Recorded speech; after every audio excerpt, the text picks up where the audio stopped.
Welcome to this episode of the $1 Million Mastermind. I'm Larry Weidel, and before we get started, if you want to know exactly how to win again and again, go to weidelonwinning.com/webinar now to watch something I've put together for you. Now let's get going into this episode of $1 Million Mastermind.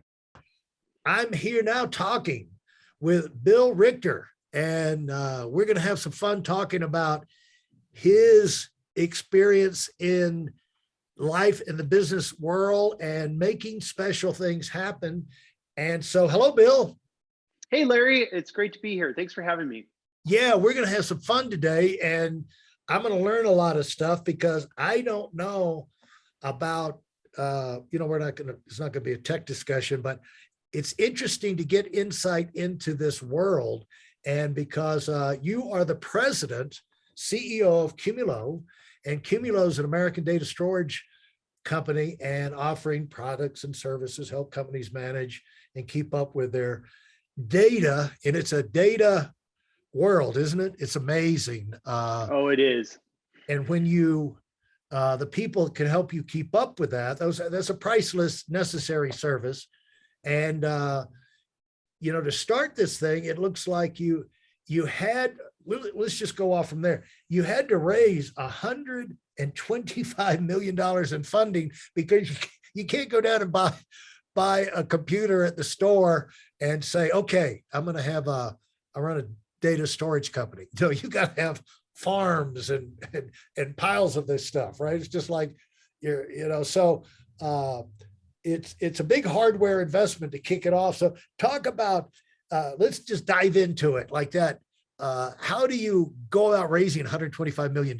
Very carefully. Look, the capital that we've raised, and incidentally, 125 million was just the last round of capital. Since our inception, we've raised over $300 million. But the formula is quite simple. The investor community invests according to what they consider opportunity. And when they look at the market that we operate in, and really just at the simplest level, the problem that we solve for customers, that becomes an easy investment decision for those folks because they just see so much opportunity. And when we engage with them and we tell our story and we show the actual progress milestones that we've made, they get excited. And then what we try to do is use that capital very carefully. And just as a little tuning there, most of that capital goes to talent. This is a war of talent. We're a software company, and building the best software in the world requires hiring great people, and great people cost money. That's where most of the capital that we raise actually goes. Talk about that a little bit.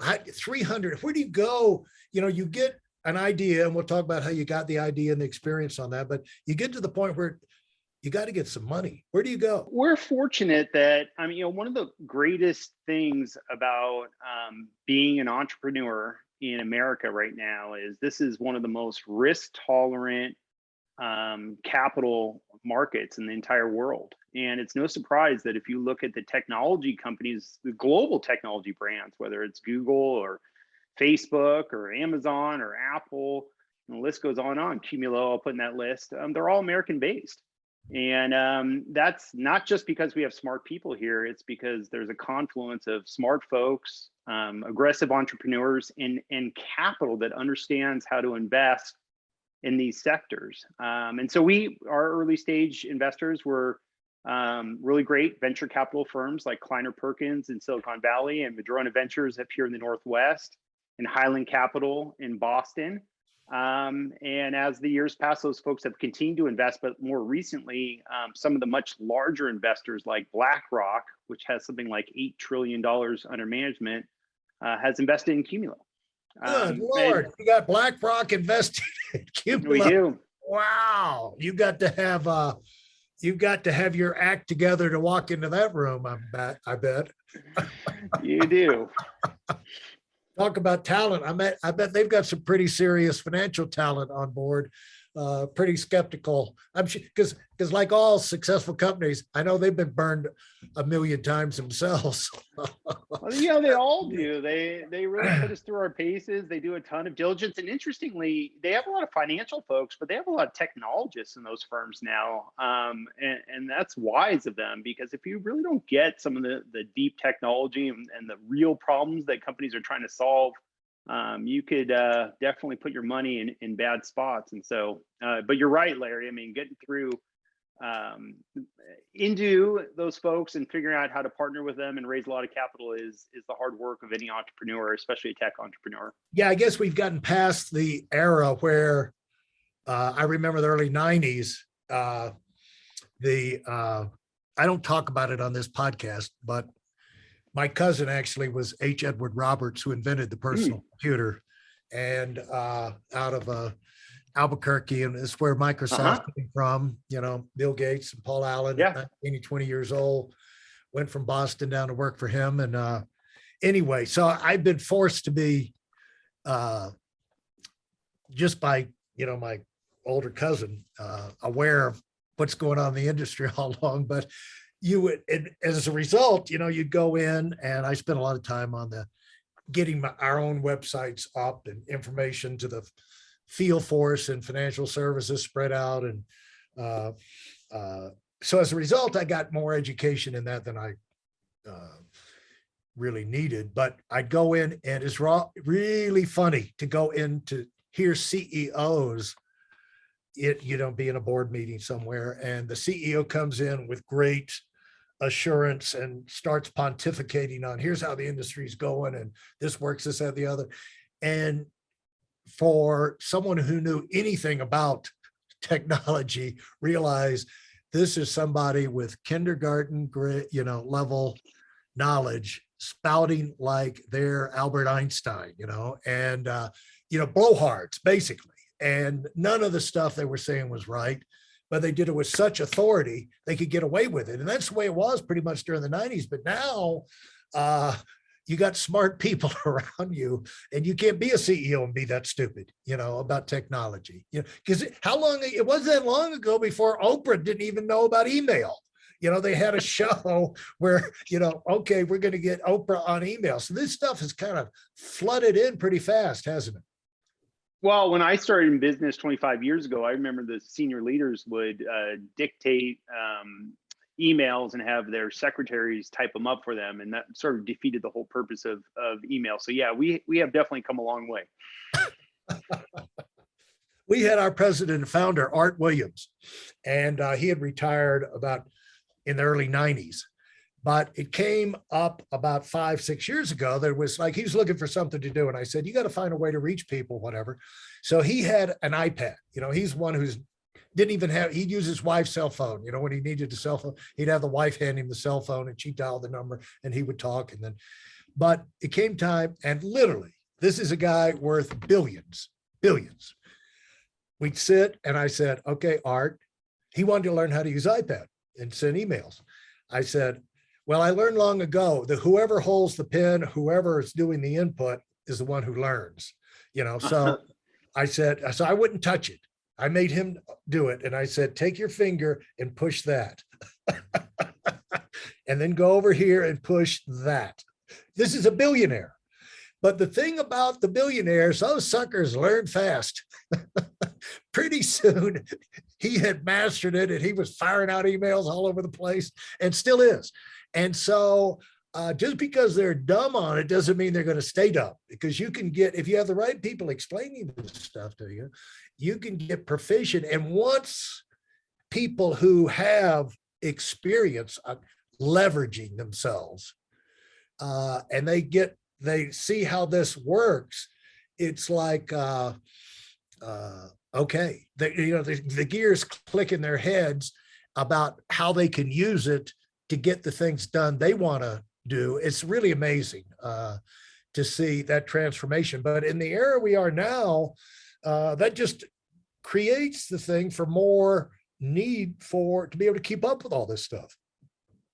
And that's where you come in, I guess. Yeah, look, one just listening to you reflect on that. I mean, I think one thing that I always find makes a great entrepreneur is just the sense of curiosity. Old, hasn't done anything, like to your point, Larry, never used an iPad, but if they're curious, if you're a curious person, you can learn just about anything. And in a world that's constantly changing, if you're not curious every single day, then you're probably going to miss out on something. But I Well, find that with a lot of my CEO peers, they're all very curious. They ask a lot of questions. They ask themselves there you go. questions. They ask everyone around them There you questions. go. There you go. I go to the dentist and I start asking the dental hygienist, well, what kind of equipment are you running? Is it old or new? Is this the best brand? What's changed? And you just end up learning a lot of stuff in life doing that. Yeah. And the thing is that it has to do with people who like to do stuff. They like to learn about it. It's like they want to get involved themselves, and once you learn about things, you're immediately saying, how can I use this? And uh, uh, you just see it time and time again. And now technology it's a necessity. I mean, I've gone through decades really where I said, I am sick and tired of learning new crap. I know all of the things I need to know. I don't want to learn anything else. I just want to use. And that usually I'll do that I don't want to learn anything new. And that'll usually last for like 30 minutes, that pledge, because it's just impossible if you're going to stay current in the world that you're going to be saying, I've never heard that term before. What's that? What was that word you used? And there's just a whole lot out there that's interesting, exciting, and it's evolving. And you keep up with it on the cloud storage. I do photography and art in addition to other, on our business, I'll tell you this. I've been I had my own SQL server back in 90, and not 1990s, but in 90. Yeah, 1990. Okay. Yeah, no, I tell you when it was, 1999. Okay. And ran it out of my garage, had $200,000 a year tech guys in there running it, had my own email and this and the other. And the company gave me a download of 165,000 fields. 165 fields on 24,000 people every day. And they gave me, it was like two of us. So hey, listen, there's a lot of information online, but there aren't a lot of people who've actually done something. In my case, I've actually built a successful business that's accrued over $5 billion in assets under management and has done well even during trying times. Now, if you want to know exactly how I've done this, go to whitelmwinning.com/webinar now. I've compressed a decade of learning into 5 short weeks just for those of you who want to give yourself an incredible advantage and are tired of waiting and watching others move up. I gave that direct downloads off of the computer, the mainframe, because we harassed them so much for, how about this report? We like this report. They said, okay, we give up. We're just going to give you a download every day, and you hire your people, you get your equipment, and you do reports. And I did that for about 10 years. But that, that's a lot of data, and that's back in, the 2000s. And now the same thing. I got lots of photography, portfolio and painting images, but there's so much to keep up with. And if you can't get your finger on it, you don't have it. And so with cloud storage, there's no question there's a demand for this. And that's why you see things like Amazon, companies like Amazon moving into it. I've got I don't know what is, one of my younger cousins' husbands who worked in Amazon. I got to get into this family of yours, Larry. It sounds like an interesting group. There's an interesting group, but he worked for Amazon for years, and I did not know it. But he said they only make 1% off their goods, their retail goods. You know, they're shipping this stuff all over. You know, a grocery store makes like 3% net, but they're like 1%. And that's why he said, that's why they're going into cloud storage and all these other computer services. That Amazon's ready to make some money. And I said that to say you're in a competitive field. That's all the big people are, you know, they're forced to, and they can come up with their own funding. You know, Amazon, Bezos, you know, he doesn't have to go out and raise funding. So you know, props to you for going out and getting this thing going. And so talk about why this is the most exciting thing you could be doing in your life right now. Yeah, happy to. And I'll just riff on what you just said about, you know, Amazon. And by the way, I worked at Amazon. I remember I'm a longtime Seattleite. So I remember when it was founded here, and I worked at Amazon for a few years. And it's a great company, but you have to remember, you know, when they were getting started off, everyone looked at them and said, well, gosh, Walmart and Barnes and Noble, and you know, you'll have no chance. They can obviously outdo you here. And especially in the world of entrepreneurship and tech entrepreneurship, fortune favors the brave, and you know, guys like me live for that. Why is this the most exciting thing?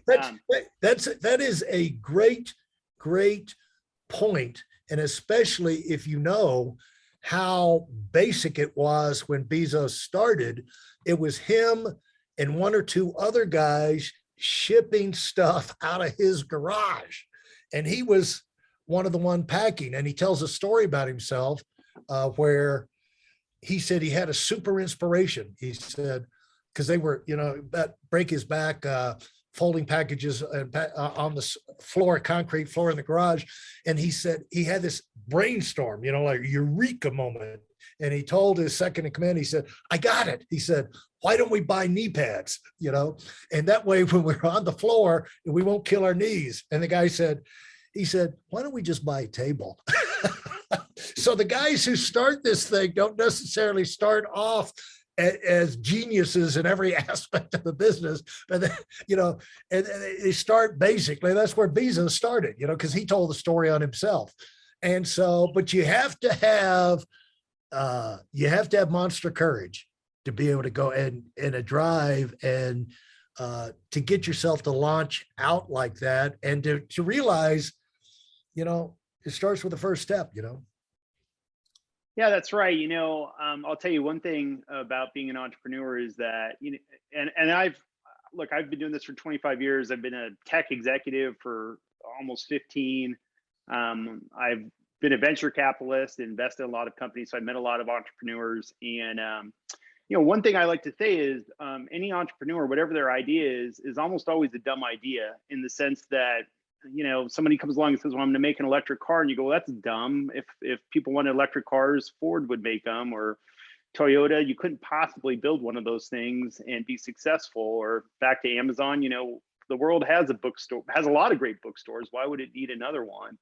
And an entrepreneur looks at that and says, look, you're missing something. I see something you don't see. And then you have to take that kind of, I guess, arrogance, right? Because you have to have a lot of conviction around your idea, not in the negative sense of that word, but more like the conviction sense. And then you have to be risk tolerant, because, you know, there's always a sort of a safer job that is probably going to pay a little bit better and be more stable. And so it's kind of a unique crowd of people that wants to do this. But Larry, once it gets in your blood, and then that becomes the only way you can live. And that's what happened to me at some point in my career. And I wouldn't have it any other way. What's exciting about Qumulo right now is we are at another dawn of what data is going to do for the world. And I'll just share with you, I know you know, a lot of your listeners aren't necessarily technical, so I'll try to explain this in more lay terms. But, you know, if you went back several decades ago, you know, data was mostly just what a few corporations had, you know, the phone company and your company's payroll records and things like that. And, you know, you went to an ATM and you interacted with data systems, but not often. Maybe you did at the office. And then a little bit later, you know, transactional data that fits in rows and columns, kind of like your SQL server had, started to be part of everybody's lives. Transactional data, we call it structured data, became prolific in the world. It automated everything and made things go faster for us. And that was great. And then there's this new dawn of data, what we call unstructured data. That's images or videos or genetic sequences. It's real bulky. It doesn't fit in rows and columns. And it literally impacts every person's life from the day the moment they wake up to the time they go to sleep. You know, you get up in the morning and you look at your device and you're consuming images or videos or whatever. That's all unstructured data. Larry, you live by the ski mountain. Well, the first thing you probably do is check the videos on the mountain and see what the snow looks like, right? That's a video feed that's all digital and is hosted by a website and broadcast to thousands or 10,000 or tens of thousands of users. The smarter companies now are taking satellite images of the parking lots and traffic situations so that they can start to plan their day. You go to the doctor, hopefully just for a checkup, and they take a bunch of radiological images and create patient records, and those are stored and managed and analyzed by the healthcare organization. The vaccine fighters at the front end of like the pandemic are using massive amounts of unstructured data to go figure out the next new vaccine to roll out. So every element of our life is now sort of dominated by this influx of unstructured data. And where we come in is the management of that data, not just storing it, but managing it and getting use out of it, value, and making it accessible to people was an unsolved problem. And we built software just to do that one specific thing better than everybody else in the world. And it turns out that that really mattered. And that's the exciting thing about Qumulo right now. So what do you mean by that? Well, I think it makes sense to everyone that a lot of this data through some of those examples I gave exists, and there's about 1,000 more examples. But boy, oh boy, does it pile up. And if it piles up too much and you can't get your hands around it, it either overflows or the systems break or they slow down. It really floods the organization. And so if you could create a very simple solution through software to be able to allow organizations to manage that data at any scale and then reason over it really quickly, their lives change like from night to day. And that's what we do here at Qumulo. Give me an example of that with one of your clients or customers, you know, without. Well, sure. I'll give you a few examples. Let's say you're a hospital. I mean, that's really relevant right now. We read in the papers about how the rooms are surging. They don't have enough capacity. Well, the first thing that a hospital owner thinks about is patient care. Okay, we have to help patients get better. And then the very next thing they think about are doctors and nurses, because it's doctors and nurses that make the patients better. Behind the scenes at a hospital, their IT department might be saying, look, our systems are breaking because there's too many radiological images coming in, and we're either going to slow down the process for the radiologists, we're going to turn away patients, or we're not going to be able to analyze these records and give accurate responses. And so data management can actually get in the way of something as simple as patient care. And so we come in and we say, hey, here's a software solution that's designed to instantaneously solve this problem. It goes from being incredibly complex to super easy. And so for the IT departments of those hospitals, they love to adopt our products. Not only does it make their lives better, it saves them a ton of money. And then, you know, in a really real sense, if you're a patient at a hospital, you never want to go and say, well, how's your data management here? You want to say, how's the patient care? Well, patient care gets better if they're able to deploy those resources to frontline workers, not legacy, antiquated systems from the 90s that a lot of the big legacy vendors are selling customers. And that's a big deal for us. It's kind of geeky and it's in the world of IT infrastructure. But when you stop and think about it, it's really important. The same exact thing could be said, for example, for like a K through 12 school district or a university or an oil and gas company. Every one of these folks are like drowning in data. And if you can give them a powerful way of harnessing it and flowing it to the right people and protecting it and making it reliable, it's a big difference. Maybe a good analogy we like to say around Qumulo is like data is the new electricity, And electricity is great when you plug in your lamp. It's not good when it's a lightning bolt and it hits you while you're walking through the park. So a good thing could have either wonderful outcomes for humanity or very bad ones. And that is very much how data behaves today. Fantastic insights. And I'm going to wrap this up by just, the points. We made a bunch of points, but the points are, we'd like to get people's attention that if you're going to be successful, you're going to create clients, data, inventory, stuff. And you going to have a data problem like everybody else. And so at least be thinking about that along the way, because, and we'll get into this in the next episode, once you reach the point that you can't keep up with it, that's when things start falling through the crack. And those cracks are where your growth stops, because you start losing more than you're gaining. And then you become like you're on a treadmill just to stay even. And so it seems like a boring subject, but it's life or death. And the way I'd look at it, and I'll wrap it up like this, it's like, I would say, Bill, it's like for entrepreneurs have to look at the books, but entrepreneurs are people persons, they're idea people, they're content creators, and visionaries, and they don't like looking at books. But the thing is, and I've always told people going into business for themselves, look, you're either going to look at the books or you're going to work for someone who will look at the books. Somebody's got to look at the books and know where you are. And so it doesn't matter if you like it. You come up with a simple system. You can come up with people to help you. But end of the day, you're going to be looking at the books if you're going to be staying in business and growing. Thanks so much, Bill. If you enjoyed what you've heard and are dead serious about finding out for yourself exactly how this works in the real world, I've taken the most valuable business lessons I've learned over 40 years and put them into something for you to watch. Go to whiteelementwinning.com/webinar now in order to move up as fast as possible. I'm Larry Weidel, and I run the $1 Million Mastermind. Go, go, go.